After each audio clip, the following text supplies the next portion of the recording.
Hola, hoy día vamos a hablar sobre las migraciones a América y Japón hace 26.000 años. Sí, esas migraciones que terminaron hace 11.000 años. Vamos a hablar sobre eso porque tiene que ver mucho con la historia de los americanos, con los orígenes del pueblo americano. Sí, y ya sabemos que cuando hablamos de estos orígenes nos referimos a los beringios, de los cuales hemos hablado repetidamente aquí en Real Biopolítica. Bueno, vamos a ver acá, ¿cuál es la nota? La nota es, hayan evidencias genéticas de migraciones humanas de la edad de hielo desde China a las Américas y Japón.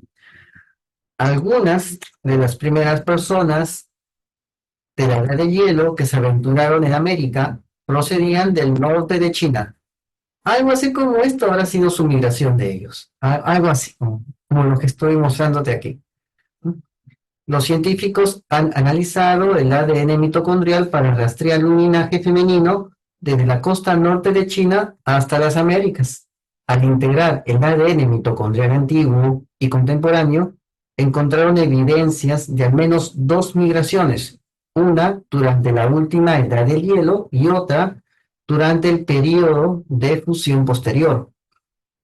Casi al mismo tiempo que la segunda migración, otra rama del mismo linaje emigra hacia el Japón, lo que podría explicar las similitudes arqueológicas paleolíticas entre las Américas, China y Japón. Este estudio aparece en esta revista que se llama Cell Reports. Ojo, que esto aparece cuando los chinos todavía no existían, tampoco existían los japoneses. Estas migraciones se dan cuando no existía ni uno ni otro pueblo, pero sí existía el pueblo beringio o el proto-beringio que comenzó a gestarse, ya sabemos dónde, ¿no? En la zona del Bering. Se gestó ese pueblo y se volvió un solo pueblo. Y ese solo pueblo comienza otra vez a poblar las Américas. Por eso tienen todos la misma genética. Pero ahora sabemos que hubo un tercer aporte genético, porque sabemos que los beringios tenían el aporte genético de los bosquímanos de Siberia, ¿no? De los siberianos de los bosques, de los nómadas de las estepas, y ahora sabemos que tenían otro aporte, el tercero, que son los cazadores de los pantanos. Es el tercer aporte genético, ¿no? Porque en ese tiempo la llanura de China eran pantanos, y ahí es donde vivían estos cazadores recolectores. Los chinos, los Han, aparecieron más o menos en el año 5000 antes de Cristo y son los que pueblan esta zona con chacras, con campos de cultivo y expulsan a estos nativos cazadores recolectores. Y ya hemos hablado de eso aquí en Radio Pública varias veces, ¿no? Es para que es toda la historia de la humanidad, es para que juntes el puzzle. La ascendencia asiática de los nativos americanos es más complicada de lo que se ha venido indicando en el pasado. Bueno, aunque ni tanto, ¿eh? Solamente tenemos un tercer aporte, ¿no? Bueno, ahora vamos a verlo. Además de las fuentes ancestrales descritas anteriormente en Siberia, Australomelanesia y el sudeste asiático, la costa norte de China contribuyó al acervo genético de los nativos americanos. Entonces, acá tenemos, vamos a anotar, vamos a anotar, tenemos el D4H, ¿no? El D4H. El D4H tiene una variante que es el 3A. Eso es de los nativos americanos. Y tiene otra variante que es el 3B. Eso se encuentra en el este de China y en Tailandia. Ahí está. Esas variantes se encuentran ahí. Y pronto vamos a ver los mapas para poderlo entender mejor. Ahí está. Ese 3A. Lo vamos a verlo acá. Se asumió que los nativos americanos descendían de los siberianos, o sea que los siberianos fueron y pasaron hacia América, como si nada, pasaron y bajaron, ¿no? Eso es lo que se decía. La verdad, no es tanto eso, sí, sí, sí, sí vinieron eran siberianos, pero antes de poblar América, esos siberianos quedaron, como ya expliqué, encapsulados en esa zona llamada Beringia, que después terminó hundiéndose, terminó siendo anegada por la desglaciación. Pero ahí vivían ellos, vivían como isleños y montañeses, ¿no? Estos beringios. Y estos beringios estaban compuestos entonces, ahora sabemos, por tres tribus. Ahora, antes decíamos dos, ¿no? había estudios que decían que eran dos grupos. Ahora han encontrado un tercer grupo, ¿no?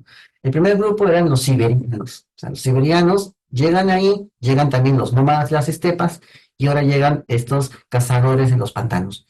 Llegan ahí. Entonces, estos tres grupos se fusionan en un solo grupo en la zona de Beringia y crean un solo, y aparece una etnogénesis, se forma un solo pueblo. Cada pueblo aporta lo suyo, se fusionan al final en un solo pueblo.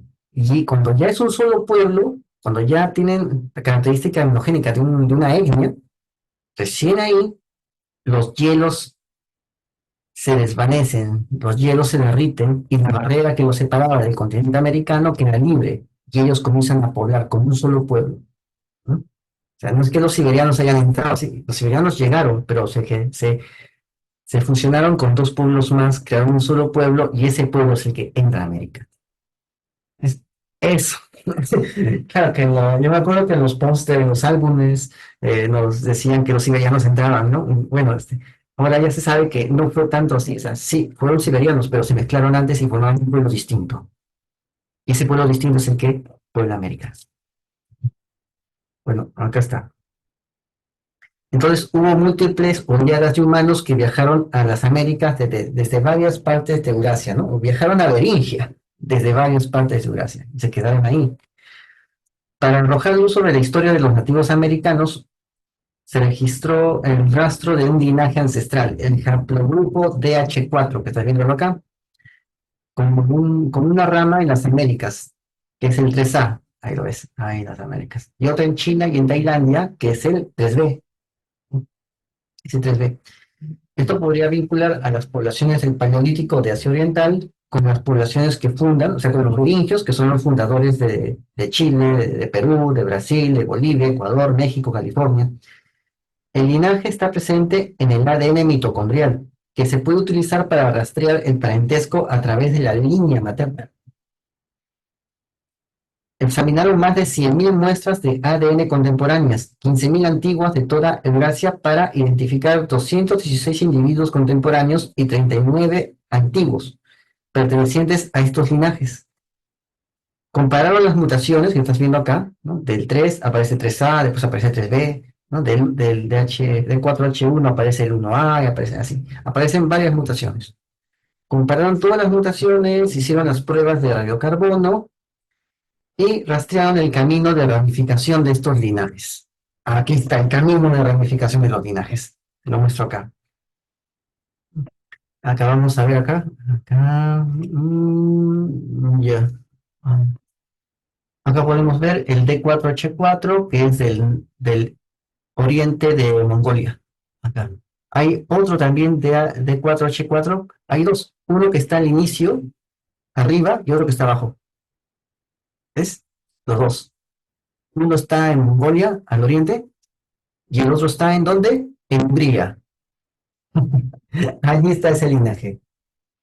Lo encontraron. Sabemos que los húngaros provienen de los magiares. Los magiares eran nómades de las estepas que provenían de pueblos como Yungu, los cuales también hemos hablado, que era un pueblo de una confederación que existió en Mongolia unos siglos antes de que aparecieran los mongoles de Genghis Khan. Aparecía un imperio ahí. Siglos antes de Genghis Khan ya aparecía el imperio Xiongnu. Xiongnu. De ahí viene la palabra, quizás la palabra uno, de los unos de Atila. Entonces, es probable que este grupo de este pueblo haya sido trasladado a través de esas migraciones de los Xiongnu, ¿no? Que una de estas tribus, porque los Xiongnu era una confederación de tribus, es probable que una de esas tribus se haya mantenido más pura paleolíticamente hablando. Y esas tribus son las que fueron por las estepas hasta asentarse en la llanura panona de Hungría. O sea, es muy probable. Lo dice la genética. Aquí está. Te estoy mostrando el cuadro. Acá tenemos el D4H3A. D4H3A, que es justamente el americano. También ese haplotipo americano materno lo vas a encontrar en la Manchuria. Ahí lo ves, la Manchuria, ¿ves? Aquí está, en la Manchuria. Junto con el 3B. que es el que también está en China y en Tailandia, ¿no? Junto con el 3B y junto con este H4, que es el que también está en Hungría. O sea, están conviviendo juntos también con el UNMA. O sea, este sería entonces el foco de radiación de estas mutaciones y de estas migraciones. Sería justamente ese punto, este punto de acá, donde hay más actividad, donde hay más actividad. Ese es probablemente el sitio donde apareció ese gen y las mutaciones de este gen. Y vamos a ver por qué aparecieron mutaciones. El otro es el D4H2, que está en los Ainus, en Hokkaido, en la isla más extrema norte de Japón. Ya hemos hablado de eso. Ahí están los Ainus, que es una tribu nativa de origen paleolítico. Y ahí también en Japón vivían los Homon. Los Homon son los paleolíticos, son los neolíticos también. Son esos pueblos antiguos de la edad de piedra, que fueron reemplazados por los Yayoi, que son los japoneses actuales, pero ellos vienen mucho después que estas migraciones. Los japoneses y los chinos aparecen mucho después. Mucho después. Y ya hemos hablado del origen de los japoneses, junto con los manchúes, los kirguises, los turcos y los coreanos. Los japoneses son un solo grupo, un, un, un macrogrupo. Y la lengua tiene el mismo origen, también genéticamente tienen el mismo origen, ¿no? O sea, no es que los japoneses vengan de los chinos, ellos vienen de un grupo mucho más antiguo. De eso también hemos hablado aquí en Real Biopolítica. ¿Ves? Ese es el grupo. El D4H1D es justamente del Golfo de Pekín, allí, en esa zona central, ese núcleo genético poblacional. D4H1C, ese es del centro de la llanura china. En el centro aparecen ellos. Después el D4H2, ese aparece donde en la Mongolia china. El D4H4C, otra variante, son los nietos de los tribus que originaron los nucleares, que trajeron, el gen que trajeron los nucleares, ¿no? Una variante está en la Mongolia china. ¿Ves? El D4H4 está en el extremo oriente de Mongolia y el D4H4C, que es una variante de esa anterior, está justamente en la Mongolia china. Ya, como están cercanos, ¿no? O sea, cuadran los datos, cuadra con la historia. D4H1C, ese está en el Tíbet. Es un gen antiguo tibetano, que está con los tibetanos. Y el otro, ya hemos hablado de ese otro gen, ¿no? Que está en la India, ¿no? Otro D4H1C, eso también lo han encontrado en Tailandia y en el Tíbet. Y las regiones están diversas, ¿eh? La meseta en el Tíbet y los bosques tailandeses. Ya, esa es eso es el mapa, esa es la descripción de este mapa que te estoy mostrando aquí. ¿Ves? Acá. Bueno, pues aquí están también acá también hay más mapas. Bueno, vamos a hablar de esto, ¿no? De estos grupos. Vamos a ver. Entonces, hay dos eventos de migración, desde la costa norte de China hacia las Américas. Y en ambos casos creen que los viajeros probablemente llegaron en barcazas a América a través de la costa del Pacífico, en lugar de cruzar el corredor interior libre de hielo, que no estaría abierto en ese momento. Vamos a verlo acá. Bueno, acá puedes sacarle un pantallazo y imprimirlo y ponerte a analizar, ¿no? Aquí están los mapas según cada haplogrupo. Según cada haplogrupo. Está cada mapa por cada haplogrupo y está sombreado con mayor detenimiento el núcleo de esos haplogrupos. Está acá, ¿no? Ya, que es prácticamente lo mismo que hemos hecho anteriormente, ¿no? Pero solo que aquí lo he hecho varios mapas. Claro, acá. Acá puedes ver, ¿no? El TESB, ¿no? TESB está de China, el este de China, o sea, el Tíbet y Tailandia, ¿no? Ahí está. Interesante, ¿eh? Interesante. Bueno, entonces vamos a ver acá. Y acá puedes ver el triángulo rojo. El triángulo rojo de costado es el grupo que representa a los nativos americanos. ¿Ves? Aquí está. Los chinos y los japoneses aparecen mucho después. Los coreanos aparecen mucho después. Todavía no existían los coreanos, ni los chinos, ni los japoneses. Ojo, ya, acá está. Entonces, hay dos eventos de colonización que hemos mencionado anteriormente. Vamos a volverlo a mencionar para terminar. ¿Sí? Para terminar, ¿no? Y vamos a hablar de un pequeño tema, ¿no? El primer evento de colonización ocurrió hace entre 19.000 y 26.000 años, ¿no? Hace 26.000 años.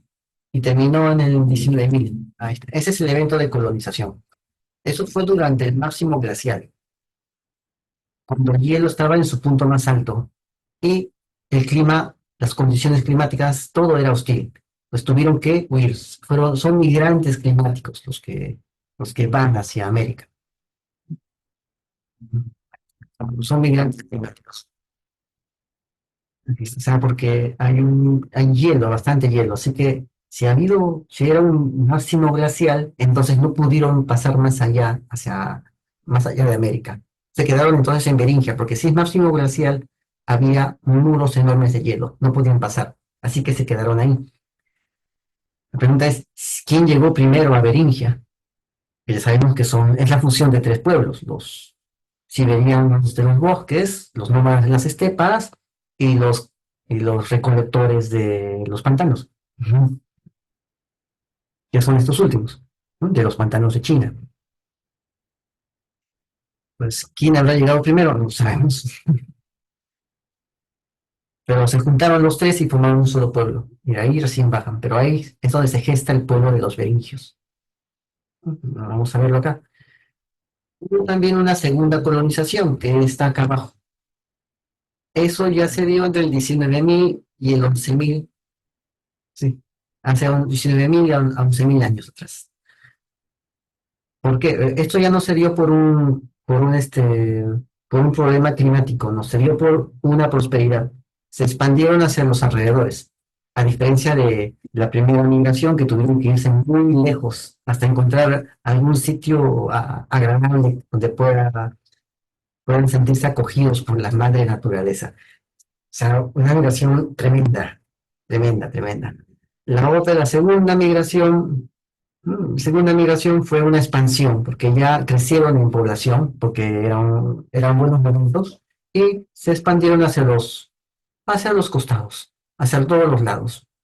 Se expandieron hacia Indochina, hacia el Tíbet, ¿no? Hacia las estepas y hacia las islas de Japón, hacia las islas. O sea, fue una expansión. Mm, El clima mejoró y la gente aumentó de población y comenzaron a poblar las zonas aledañas. Eso fue, ¿no? O sea, tenemos dos tipos de migraciones, dos tipos. Justamente la que es más hostil es la que provoca migraciones más largas. La que se origina en situaciones hostiles es la que provoca migraciones de recorrido más extenso. Las que no vienen de situaciones hostiles, sino de situaciones agradables, son las que originan una expansión aledaña. Entonces, hay un vínculo genético inesperado entre los nativos americanos y los japoneses. Es una fuente ancestral que está en Japón, en los indígenas Ainus de la isla de Hokkaido. Ahí está, la isla de Hokkaido. D4H4, ahí tenemos la isla de Japón. Acá tenemos varias zonas, ¿no? La isla de Hokkaido. Vamos a verlo acá. Acá está. DH41A, aquí, la isla de. Esa isla de Yamato está en la. Sí. Está acá. La de Hokkaido se ve en ese mapa de acá. Acá. Este es Hokkaido. Este punto que está acá. Acá, este. Entonces, ahí están los Ainus. Pero los Ainus fueron desplazados por los Yamato, que vinieron 1.000 años después, ¿no? Los Ainus en la isla de Hokkaido. Ellos son los primitivos habitantes, junto con los Shonan, que son los cazadores recolectores. Viven de la marisquería, de la pesca. Después vienen los Yamato, ya con la edad de los metales. Japón vivió rápido el desarrollo de esta civilización. Fue muy rápido, porque seis mil a partir del año 6000 antes de Cristo, es que Japón se vuelve una isla, ¿eh? 8000, por ahí. Japón se vuelve una isla. En estos tiempos, Japón todavía no era una isla, solo que te lo colocan acá en el mapa como algo referencial. ¿Verdad? Japón no era isla. Aquí está. Bueno, los Yamato aparecen cuando Japón ya era una isla. Ahí aparece. Entonces, hay similitudes arqueológicas entre los chinos, japoneses y americanos. Pero entre los chinos paleolíticos, los japoneses paleolíticos y los americanos paleolíticos. Ojo, que los americanos paleolíticos son los únicos que se mantienen posteriormente, porque los pueblos Inca, Nazca, México, Sioux, todos ellos provienen de ese pueblo americano paleolítico. Así. En cambio, los chinos paleolíticos, esos no son los chinos actuales. Los japoneses paleolíticos no son los japoneses actuales, ¿eh? Son pueblos distintos. ¿Y qué tienen en común estos pueblos paleolíticos de China, Japón y América? La forma de la punta del proyectil con vástago para puntas de flechas y lanzas. Esa forma. Sabemos pues que la cultura clovis vino mucho después de esta época, mucho después. Y ya hemos visto lo que pasó con los arqueólogos que demostraron que la cultura clovis no fue la primera cultura, sino una cultura muy, muy anterior que se remonta justamente a estos pueblos de acá. Trataron de silenciarlos, de no hacerles caso, ¿no? La misma academia, ¿no? Pero ahora estamos viendo que no era así, que no es así, que la academia se equivocó. Cuando dijeron que el hombre americano vino con una técnica ya elaborada, no, todavía no estaba elaborada. No, vino mucho antes, ya existían, pero era un pueblo que se estaba gestando en Beringia. Ahora bien, vamos a ver acá, vamos a ver acá esto de acá. Entonces, también fue una conexión cultural y una conexión genética. Ahora bien, este cromosoma, ahora el cromosoma paterno, que es el I, sugiere que los ancestros masculinos de los nativos americanos también vivieron en el norte de China, posiblemente al mismo tiempo que los ancestros femeninos. Se han encontrado de ambos ancestros, el cromosoma I. Sabemos que el cromosoma I en América tiene dos variantes, que es el Q1 y el Q2. El primero es de Norteamérica y el segundo es de México hacia el sur. Todo ese es otra mutación de ese cromosoma masculino. Pero todos provienen de un solo cromosoma masculino. O sea, de una especie de Adán que vivió allí en Beringia.